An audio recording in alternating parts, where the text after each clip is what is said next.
This evening we are very lucky to be joined by Karen Briggs, the KPMG head of Brexit, and her team. Brexit certainly is going to present UK and European businesses one of the biggest challenges which they face over the next couple of years.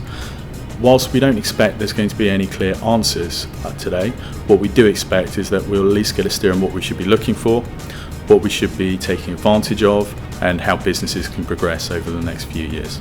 My margins are extremely small. I'm in the grocery business, and so we've been knocked out quite badly. Of course, we hedged. People say you're supposed to plan. Most people didn't expect Brexit to happen. Undoubtedly, we face a new challenge and we face headwind coming our way, but that's not new to business. It will be survival of the fittest, and I think tonight is a great opportunity to get together to hear different perspectives. Things we're now doing is looking at the possible scenarios for Brexit and holding that against our strategy and seeing whether in different scenarios of Brexit what implications that has for our strategy. We do rely quite significantly on non-UK workforce in the UK. So what happens to the availability of that workforce in the future will certainly have an impact on us, and what that's going to be is not at all clear right now. I think when you think about it, there's a number of risks and opportunities in Brexit.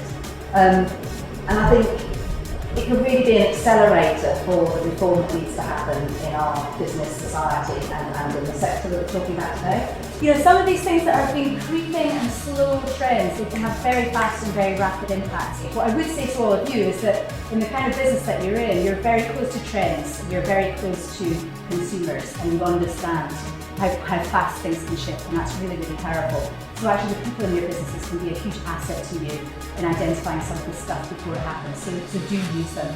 We have seen, I think, in the last week or so, just a subtle shift in the balance between those that believe that immigration is more important to those who actually think the economy, and we might just tolerate a bit more immigration because there's a certain amount of uncertainty there. We are about to approach parity with the US dollar. That is coming our direction, and there is the potential of parity with the euro.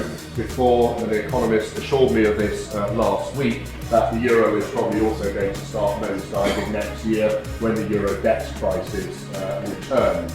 But that is obviously going to have quite a significant impact for the industry, and this will lead to higher prices that will have to be passed on to the consumer. I do believe that internationalisation will become an even more important topic in this context. We will see a slowdown in the UK economy, not likely to be as severe as in 2008, 2009, but natural hedging, generating US dollars from overseas, will become more and more appealing, but also to actually open up trade to other markets, and that may be Europe, but that will also be other parts of the world.